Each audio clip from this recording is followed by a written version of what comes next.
Muy buenas noches, mis queridos amigos de Charlando entre Amigos. Y bueno, estamos aquí en el segmento ya de el personaje de la semana, el cual voy a cederle los micrófonos a mi compañera Lucía para que nos explique un poco quién será la entrevistada de hoy.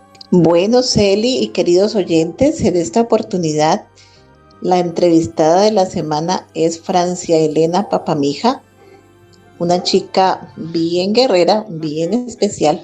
En este momento está trabajando en la parte de comunicaciones de la Alcaldía de Santiago de Cali, pero antes su trabajo era el maravilloso proyecto de Manos que Salvan Vidas. Por eso está hoy con nosotros, debido a que el tema que nos ocupa pues esta semana es el Día del Cáncer de Mama. Hemos querido hablar un ratito con ella y compartir sobre su experiencia que tuvo en este campo. Entonces, bienvenida, Francia, a Charlando entre Amigos. Lucía, para ti, para Celi, para toda nuestra querida audiencia. Y bueno, aquí estamos para lo que quieran conocer. Bueno, yo comienzo preguntándote ¿qué hacías tú antes de comenzar a trabajar en Manos que Salvan Vidas? ¿Qué hacías? ¿Qué te llamó la atención? ¿Qué te dijo? Hombre, yo quiero comenzar a trabajar en este proyecto. ¿Quién te invitó? Cuéntanos un poco de eso. La verdad, todo se dio por una capacitación que yo había hecho anteriormente con el tema, en articulación con la Fundación Carvajal, que fue el tema de trabajar para un call center, para trabajar con tema de telemercadeo, marketing. Cuando nos llegó esta oferta, decía que era para trabajar con el Instituto de Ciegos y Sordos.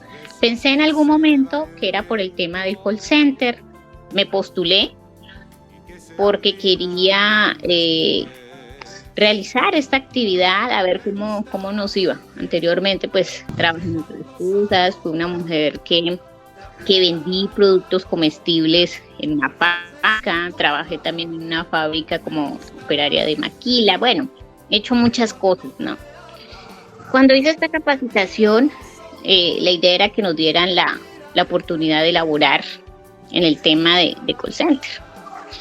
Cuando yo llegué a la entrevista, lo primero que me preguntaron es qué expectativas tiene. Yo me fui muy enfocada al tema del call center, no sabía que era algo de salud, no lo tenía en mente ni siquiera.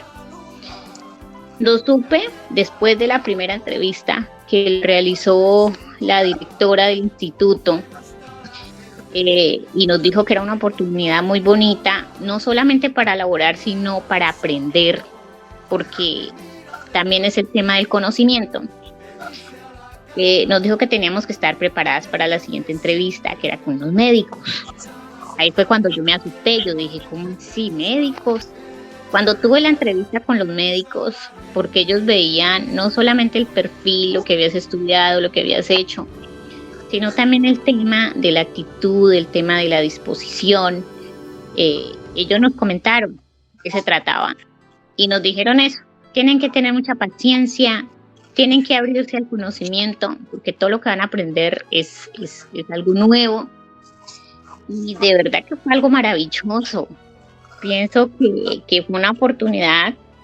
Yo creo mucho en Dios y pienso que Dios nos colocó a las personas que ingresamos a ese proyecto para aprender, para tener otra oportunidad en el tema laboral, pero también porque además de lo que hacíamos, que es trabajar en PIP, que es promoción y prevención, en este caso en detección temprana de cáncer de mama, era interactuar con las pacientes. Y ese interactuar con las pacientes era escucharlas, tener como ese espacio de escucha entre esa persona que muchas veces no se da en un consultorio médico común y corriente, porque ustedes saben que los médicos, sobre todo en el sistema actual, el sistema de salud que tenemos, un médico tiene 3 minutos para hacer una historia clínica, para hacer un examen físico.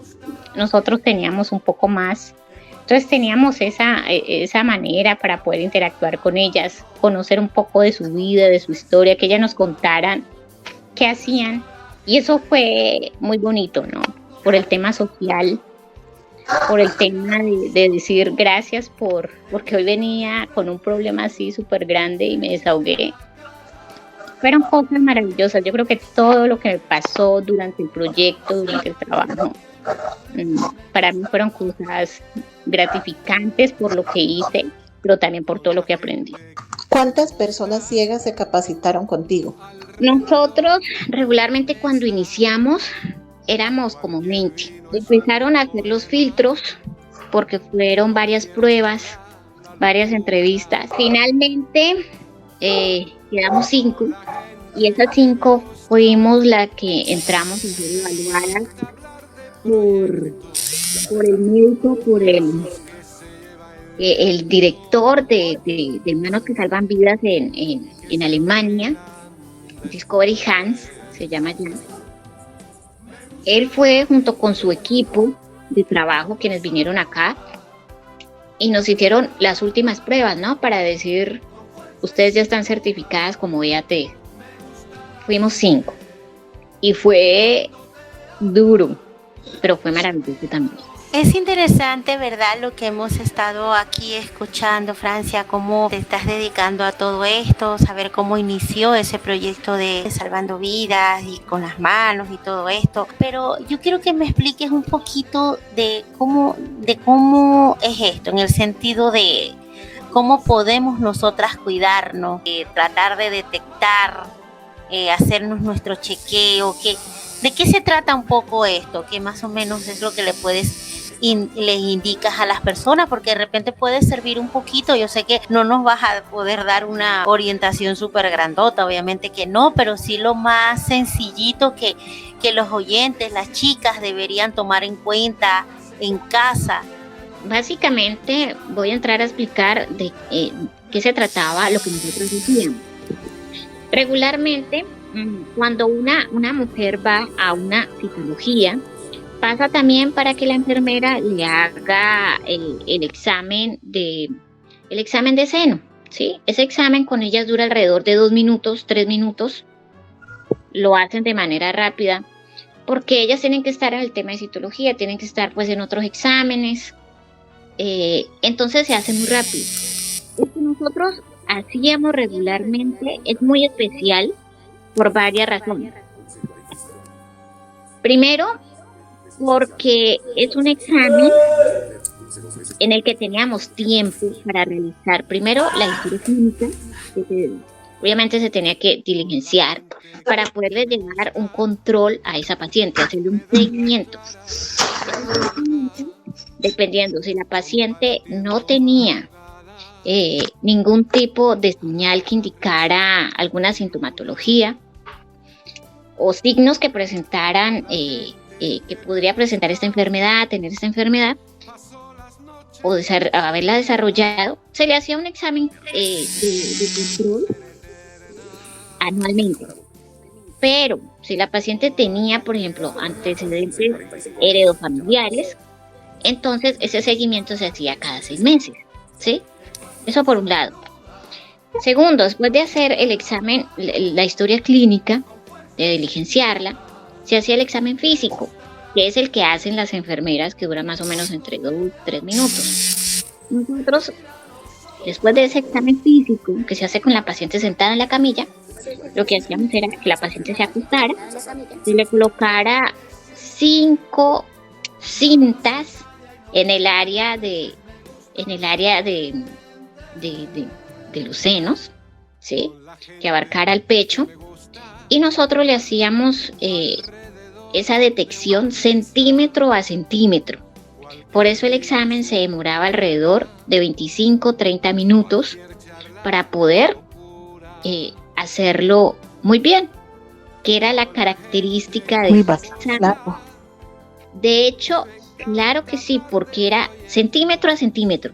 Teníamos que, en el gráfico del examen, si le encontrábamos algo, y esa era algo maravilloso que tenía este examen, nosotros lo poníamos registrar allí Cosa que cuando la paciente le llevara este registro al médico le decía, mire, aquí me detectaron algo, para que usted le ponga cuidado aquí, ¿sí? Y ahí le aparecía en el gráfico, donde nosotros le detectábamos algo.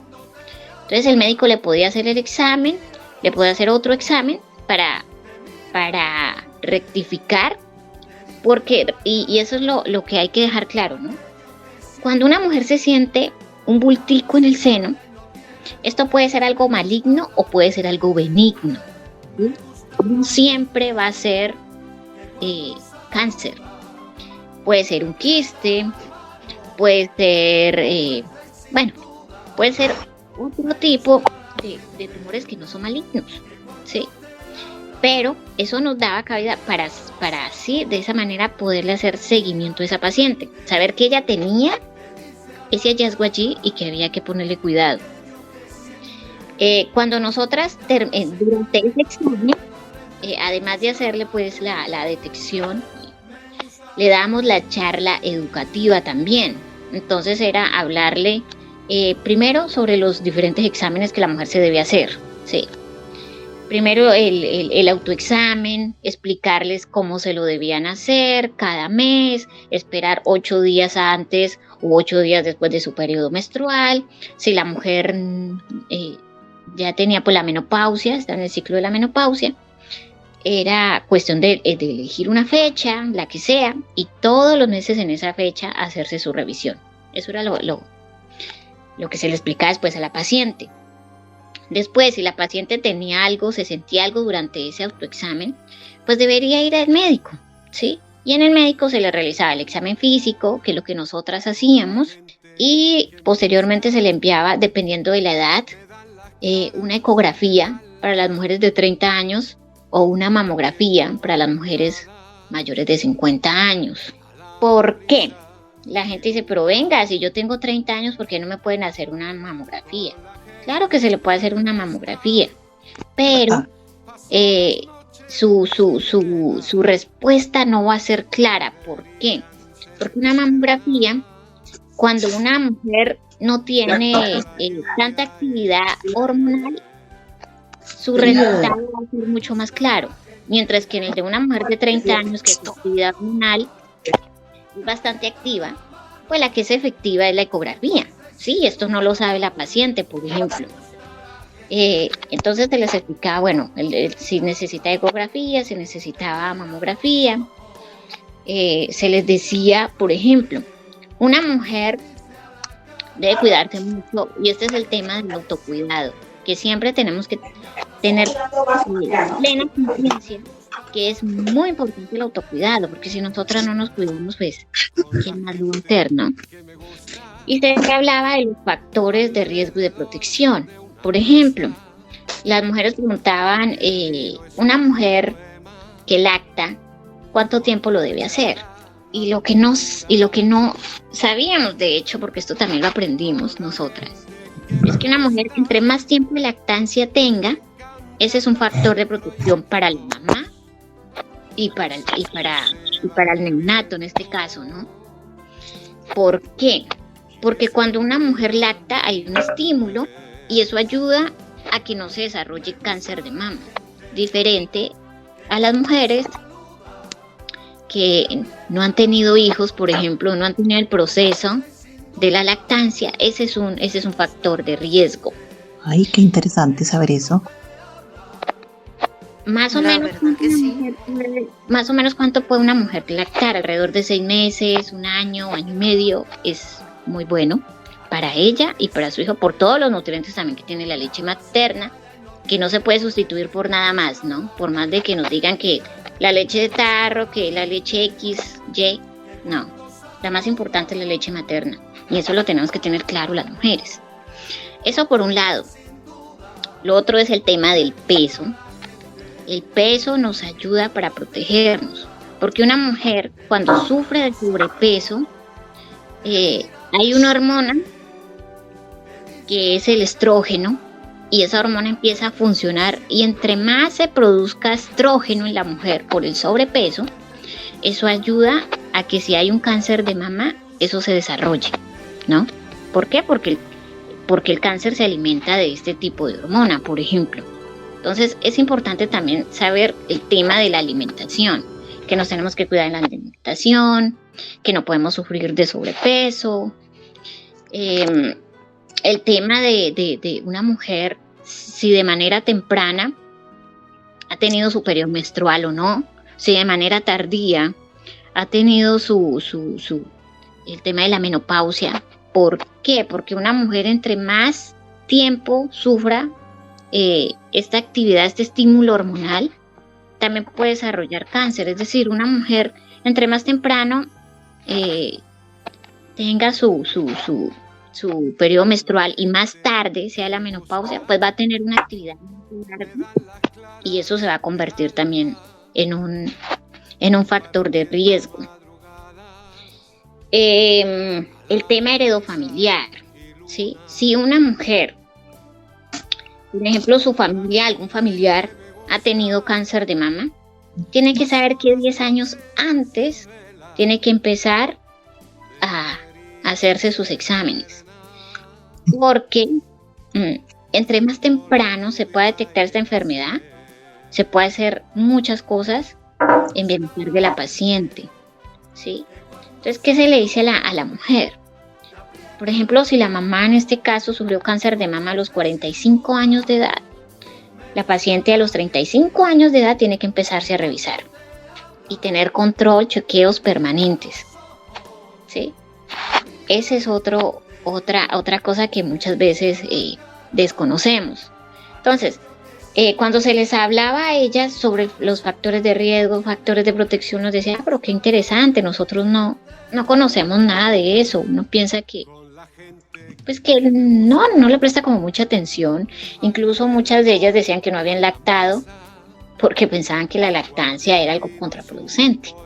Y resulta que no es así. Entonces también les damos les damos los 5 minutos de cómo realizarse el examen de seno, y entonces que te pones la mano atrás y con la otra mano te revisas desde donde inicia el pezón, haciendo como una línea hacia arriba, ¿no? Terminando el seno y vuelves y bajas, haciéndolo pero ya de manera en espiral. No sé si me hago entender. Más o menos. Pero explicarles a ellas, y esto es muy importante, que las mujeres se revisen sentadas, deben hacerlo también acostadas, deben hacerlo en el baño, durante la ducha, porque aún permite detectar si se encuentra algo allí también. Importante si la mujer siente dolor en sus senos, importante si la mujer siente que sale un líquido por el pezón, si ese líquido es color sanguinolento, si tiene un olor extraño. Todo eso nos indica que puede presentar algo. Si tiene manchas color café rojizas en el seno, si presenta alguna retracción en el pezón, eso también es importante tenerlo en cuenta, porque cuando se produce este tipo de tumores, ellos tienden a retraer los pezones. Es interesante saber todo esto porque la verdad era lo que yo decía, ¿no? Como uno puede hacerse un autoexamen en casa y hay cositas pues que uno no sabía. Me gustaría que en todos los países o acá existiera eso, me gustaría hasta estudiar eso y ayudar. Tú que tienes la posibilidad que allá enseñaron eso, ¿te has planteado o has intentado a capacitar a más mujeres ciegas o con baja visión para que pudieran trabajar de esto? ¿Y te lo han aceptado o intentas luchar para ello? Sí, pero desafortunadamente ya está donde volvemos al tema del sistema de salud, porque este tipo de programas es importante que se mantengan, no solo porque las personas, en este caso mujeres con discapacidad visual, tenemos la oportunidad de laborar, sino por todo lo que podemos hacer en beneficio de la sociedad, ¿sí? ¿Qué pasa? Acá este proyecto se aplica en Alemania, se trató de replicar, o se replicó mejor en México. En México está en funcionamiento, allá también se prepararon 5 chicas después de nosotras, porque en Latinoamérica fuimos nosotras las primeras. en capacitarnos y en realizar esta labor. ¿Qué pasa? Ellos tienen unas cláusulas de confidencialidad que se manejan. Entonces, al realizar nosotras nuestro trabajo, tenía que ser bajo supervisión médica primero. No lo podemos hacer nosotras así de manera particular porque estamos rompiendo esa cláusula de la cual pues firmamos el contrato. Y lo otro es que el médico tiene que estar allí con nosotras, ¿sí? ¿Por qué? Porque la idea es hacerle seguimiento a la paciente. ¿Qué pasó acá? Nosotros estamos ejerciendo nuestra labor sin ningún compromiso, pero muchas veces cuando se cambia de administración, pues la persona que llega dice, no, a mí este programa no me parece importante y pum, lo van sacando, así porque sí. Y incluso yo hablaba con el médico que fue profesor de nosotros aquí en Cali y él me decía, mira que la situación está tan difícil porque nosotras somos alumnas y estuvimos en el consultorio Rosado del San Juan de Dios, que es donde ellos hablan de todos estos temas de cáncer. Me decía él que incluso ellos ahora están trabajando menos horas que antes. ¿Por qué? Porque no se le está dando importancia a P&P.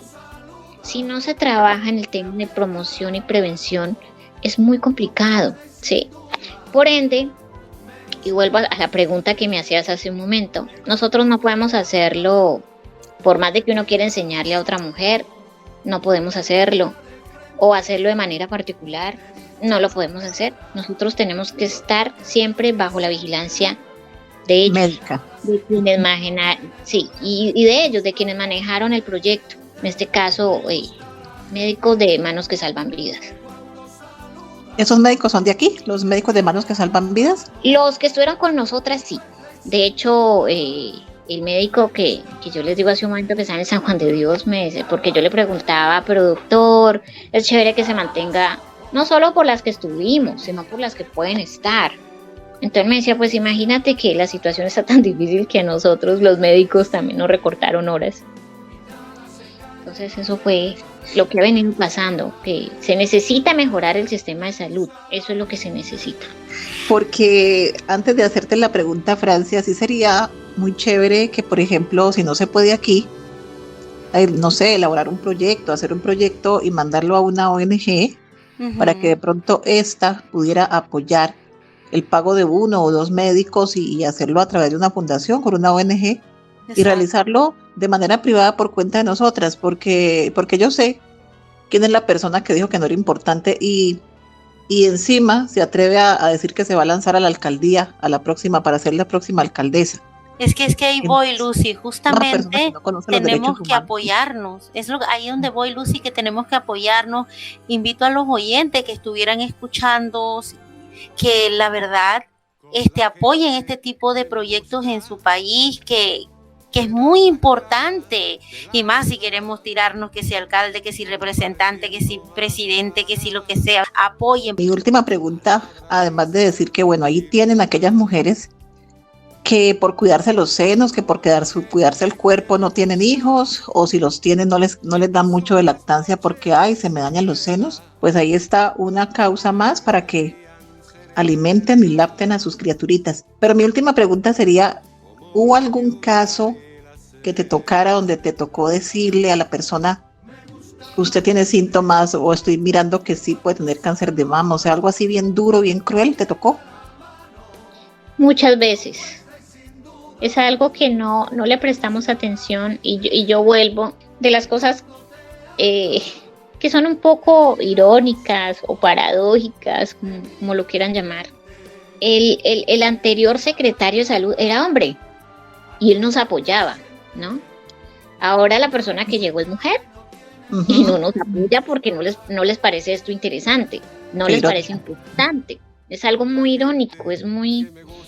Pero de las cosas sobre lo que me estás preguntando, hubo un caso donde me llegó una paciente, una mujer de 70 y pico años de edad, no recuerdo, y me decía ella que primero fue un rollo porque ella estaba en el sistema subsidiado, ¿sí? Entonces que ella iba al médico Y que el médico le decía, no, señora, usted, como ya está con el tema de la menopausia, usted no se preocupe, que usted no tiene nada, pero que él no la miraba ni nada, sino que así. Y que ella iba donde el médico, pero es que mire, es que yo sé, no, señora, usted tiene, eso es algo más como psicológico, ¿no? Y que ella siempre le insistió, hasta que un día él la revisó y le dijo, pues señora, usted tiene algo, pero no se preocupe, usted tiene la menopausia. Una mujer que tiene menopausia no sufre de cáncer de mama, entonces no se preocupe por eso. Entonces ella llegó a mi consultorio y me dijo, mira, yo he ido varias veces donde el médico, he querido que me atiendan, quiero que alguien le preste atención porque es que yo siento que esto que tengo aquí, que empezó pequeñito, está más grande y me dicen que una mujer de 70 años no le da cáncer de seno. Cuando yo la revisé, sí sentí, yo dije, Dios mío santo, pero bueno, falta un poco más de conciencia, fue lo que pensé en ese momento. Yo la envié donde el médico que estaba, le dije a ella, mira, entrégale este gráfico y que él revise todo lo que yo anoté allí, porque yo anoté pues todo lo que le encontré, más el reporte que uno le hace a los médicos y que terminan ellos allí pues analizándolo, ¿no? Cuando el médico volvió me dijo, ven, ¿tú crees que ella necesita? Le dije, doctor, ella lo necesita. Ella necesita que se le haga una mamografía y se le haga una biopsia. Y me dijo, es que es un caso tan extraño. Le dije, sí, pero lo mismo por lo extraño, hay que analizar este tipo de pacientes. ¿Por qué? Y aquí hay varias cosas. Primero, se tiene pensado que las mujeres sufren de cáncer de seno desde los 45 hasta los 55 años, que es el pico máximo en que una mujer sufre cáncer de seno, y es cierto, pero eso no significa que una mujer de 30 no lo sufra. Niñas de 14, 15 años se les ha detectado cáncer de seno, ¿sí? Entonces, ¿por qué sería extraño pensar que una mujer de 70 no lo tiene porque tuvo menopausia? O sea, eso es algo que no, porque es que el cáncer de seno no se desarrolla de un día para otro. Dura muchos años en el cuerpo para desarrollarse.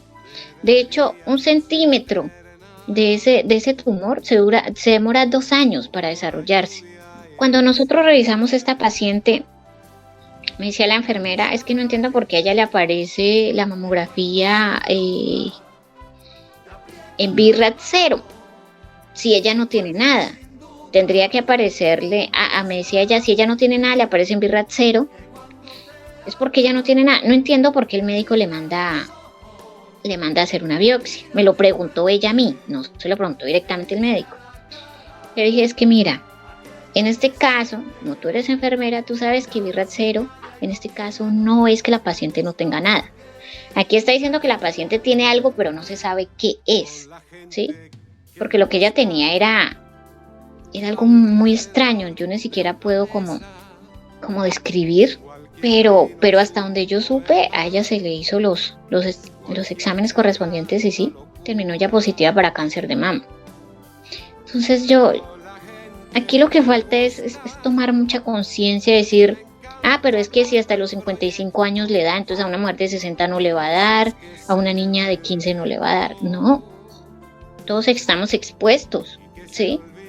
Y entre más temprano se le haga un examen a una mujer, se le puede salvar su vida, se le puede salvar su calidad de vida. No esperar a que sea demasiado tarde. Eso es y me pasó varias veces. Y créanme que es algo... ¿Qué extractos visitaban tu consultorio? Ese es otro punto muy importante.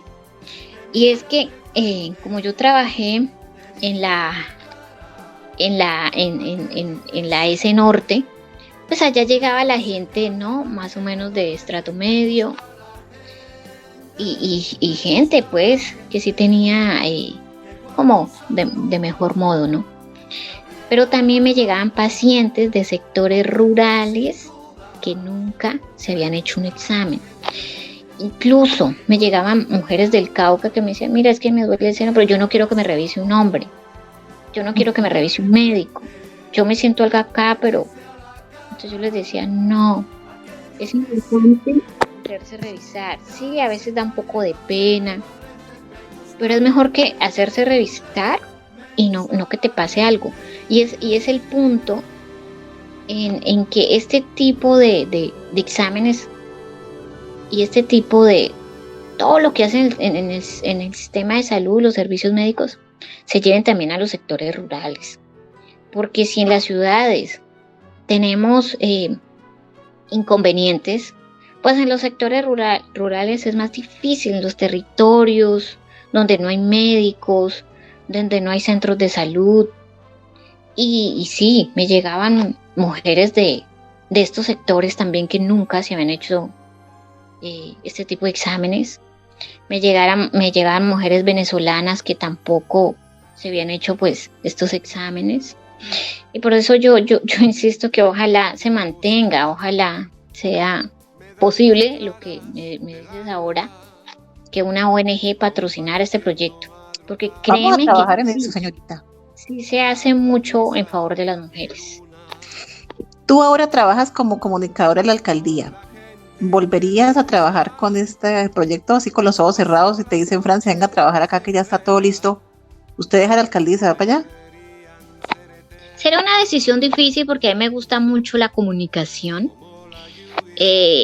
pero sé que todo no es para siempre, ¿no? Sí, yo lo volvería a hacer.